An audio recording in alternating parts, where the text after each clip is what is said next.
Saya tuh sebenarnya penasaran ya dengan yang kita acara yang ada tadi malam nih loh Mas, wedaran tentang wejangan. Oh, wejangan. Iya. Dalam wejangan tadi malam Mas, poin-poin intinya gimana Mas? Kan itu dilakukan beneran jam, tahu kan jam berapa? Jam 12 ya? Jam 12 sampai jam 3. Jam 3 sampai ada yang ngorok. Wes saya udah capek, ada yang pulang duluan, ada yang sampai nggak tidur, ada yang beneran, ada yang nginep juga. Effortnya mereka luar biasa ya. Iya bener, jauh-jauh di sampai Boyolali. Dan itu mereka melakukan kegiatan itu nggak saya minta loh, atas dasar kesadaran dan memang wejangan ini penting. Melebihi melek DE. Wejangan itu saya inisiatifkan sudah lama. Jadi kegiatan seperti ini sebenarnya saya sudah sering melakukan di Nganjuk. Oh gitu. Ya, kegiatan di Boyolali ini kan sekarang di Boyolali. Ini first time saya di Boyolali dan hampir ya mungkin semua yang hadir itu pertama kali wejangan. Makanya nggak terlalu lama. Wejangan yang di Nganjuk, saudara-saudara kita yang di Nganjuk 4 jam duduk tanpa ngomong. Dan itu meditasi. Di situ saya ngobrol, memberikan wejangan-wejangan yang bersifat kesadaran. Dan itu nggak bisa saya hafal atau saya ulangi kedua kalinya kalimat-kalimat itu, karena saya nggak menghafal itu adalah rasa yang tersirat. Sayangnya yang dulu nggak direkam Mas.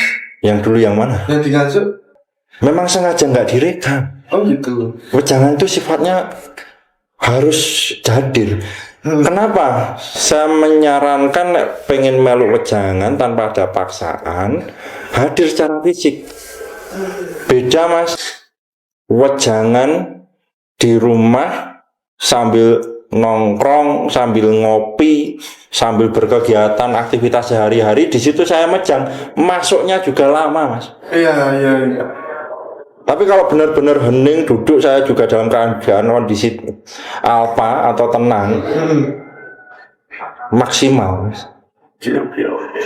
Itu perlu, kalau dalam pemahaman saya maksimal 41 hari sekali perlu ada bimbingan seperti ini secara offline. Jadi kalau pengen yang merasakan wejangan yang benar-benar wejangan dari saya sarankan hadir tanpa ada paksaan loh. Iya. Boleh Mas kita review sedikit poin-poin pokoknya Mas dari tadi malam, biar teman-teman yang tadi malam udah ngantuk-ngantuk, udah kecapean bisa mendapat poin-poin lagi. Mereview aja. Apa yang didapat? Nggak tahu. Yang diwejangkan kemarin. Kalau yang diwejangkan saya lupa, karena itu nggak saya ingat. Itu bukan rumus, itu bukan hafalan. Itu kesunyatan saya. Saya bisa menjadi siapapun sesuai dengan prasangkanya. Karena ini itu tanpa batas. Itu tetap terbatas sih. Sifatnya menenggon masa depan, masa lalu, masa sekarang. Tapi kalau rasa sampai awal penciptaan dan akhir penciptaan bisa kalau dikoneksikan. Dan semua rumus berawal dari rasa. Berarti yang kemarin nggak menyimak 100% ya bye-bye my love ya Mas. Belum rezeki ini Mas. Karena saya pun nggak memaksakan juga. Oke. Ya hasilnya ya nggak dipaksakan juga. Semua tergerak dari rasa. Seseorang kalau masih menginginkan sesuatu di luar kapasitasnya dia, belum lulus meditasinya.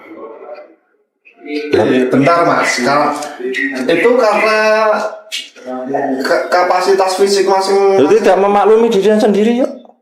Anak diniati bener ya minum kopi segalon Mas. Biar melek. Efeknya, saya minum kopi terus tiap hari ya masih tidur Mas. Itu syariat manusia tidur ya. Kan itu hukum. Manusia kalau nggak tidur wampuh Mas.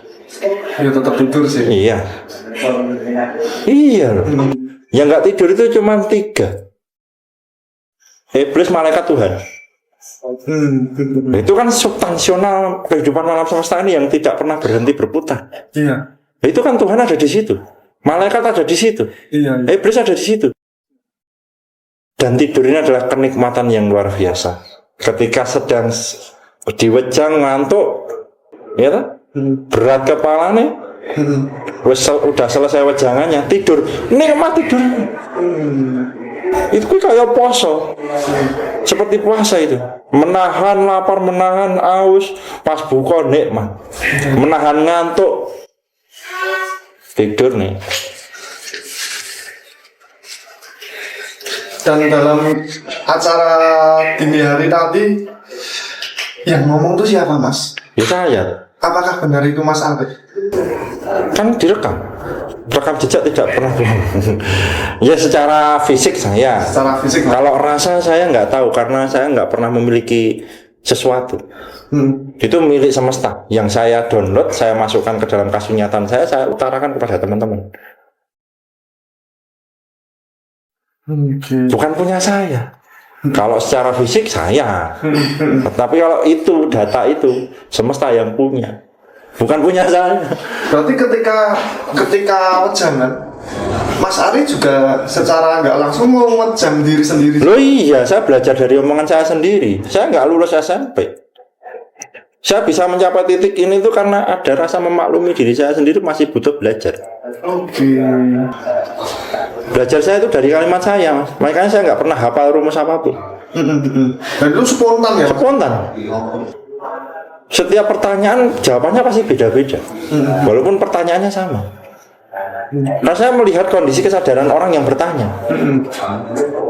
Saya nggak pernah memberikan jawaban yang sama dari pertanyaan yang sama, tapi orangnya beda. Misalnya, contoh, orang yang punya masalah dengan ekonomi, sifatnya seperti A, B, C, D, E, sifatnya kayak gitu. Dengan pertanyaan yang sama ekonomi juga. Tapi cara berpikir orang itu kan saya menentukan. Hidung saya itu kadang ada sensor dingin. Kan saya sering sadar nafas. Hidung saya itu ada sensor dingin. Oh, wong ini sifatnya. Berarti penjelasannya menyesuaikan dengan cara berpikirnya. Wong nek dokter jelasno sing lingkup dokter. Oh, coba jelasno nang petani, enggak paham. Jawabannya beda, pertanyaannya sama. Kuwi nek wong Jawa ngomong ngempan papan. Melihat kondisi lawan bicara. Saya bisa ngobrol kayak gini dengan penjelasan seperti ini karena jenengan yang nanya. Ya. Tapi kalau yang nanya anak kecil atau orang yang sudah sepuh, beda versi saya. Gitu, Mas. Ya. Jadi tetap saya secara fisik, cuman yang diutarakan itu adalah milik semesta. Berarti bisa dibilang semesta berbicara melalui Mas Ari. Perantara, karena energi yang besar itu kemungkinan besar adalah jawaban dari doa-doa energi yang lebih kecil. Nah, itu perantara kan? Enggak usah langsung Tuhan turun, aku belum siap aku Tuhan turun. Kiamat ini. Aku masih butuh ini semua. Serem Mas. Serem. Minimal malaikat. Mungkin Mas Denny mau jadi panitia kiamat. Sebagai pelopor kiamat sudah tekan. Oke. Dan Mas Ari ingin kedua kasukuan ini ke depannya bagaimana? Simpel, Mas. Langgeng. Dengan visi misi yang seperti ini. Ingin Mas Ari punya visi menjadikan pendukung kasukuan ini lebih berkembang. Oh iya, itu tetap iya, karena misi jiwa saya di situ. Saya nggak pengen muluk-muluk. Semakin saya berpikir semakin goblok. Iya. Orang kalau berpikirnya terlalu tinggi itu udah goblok karena dia melebihi kapasitas Tuhannya, ego. Udah dilakoni, dijalani, dinikmati. Pikirannya rileks, tenang. Fungsikanlah pikiranmu sebagaimana fungsinya. Di situ enak. Orang rumit itu karena memikirkan orang lain. Orang yang energinya habis, orang yang stres, orang yang buntu, ya karena memikirkan orang lain. Ruwet sendiri ya? Ruwet sendiri, lo jangan libatkan pikiran kita dalam sesuatu yang di luar kasunyatan. Apalagi memikirkan masa depan. Salah. Karena masa depan itu berawal dari masa sekarang, pikiranmu ya saiki. Makanya di dalam pemahaman saya doa itu untuk harapan. Berharaplah ketika berdoa. Kalau sedang tidak berdoa, Jangan berharap. lepaskan harapan itu, jangan diingat-ingat lagi. Dan kembalilah hidup di sekarang ini. Semakin kita menahan harapan dan terus dipikirkan, semakin sulit realisasinya. Ibarat kalau jenengan pegang terus, Gusti Allah harus jaluk ya. Serahkan terus los. Nggak ada atensi lagi, udah. Nah, itu adalah titik keberserahan kita. Kalau pengen jawaban jenengan mudah dan dijawab sama Tuhan, serahkan. Oh jadi gondeli. Wah kurang rapi-rapi ya, karena nggak pernah menerima, nggak pernah menyerahkan itu, sehingga stres. Uang stres ada jodoh, ada rezeki. Kalau kita tetap bahagia mas, tapi doanya juga nggak terkabul, bagaimana mas? Bahagianya palsu, materi itu.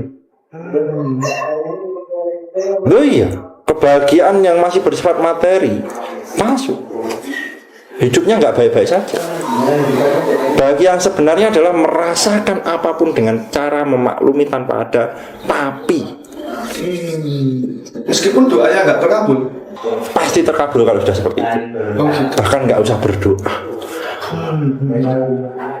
Nggak usah berdoa. Walaupun berdoa itu untuk orang lain, bukan untuk dirinya sendiri. Mendoakan orang lain. Boleh. Kenapa orang yang masih dalam keterpurukan tidak disarankan untuk dimintai doa? Nggak ada orang dimintai doa kok kondisinya terpuruk. Ibaratnya narapidana, mantan koruptor. Nggak ada kiai besar mantan koruptor ini mendoakan kiainya, itu nggak ada. Yang ada lah kiai ini yang jalui dongo. Mereka dia wis mencapai energi yang lebih tinggi. Nah fungsinya energi yang lebih tinggi itu adalah jawaban dari setiap doa-doa yang energinya masih di bawah. Nah, itu terhubung dan selaras di setiap kondisi dimanapun Anda berada adalah menyadari dan memaklumi lingkungannya.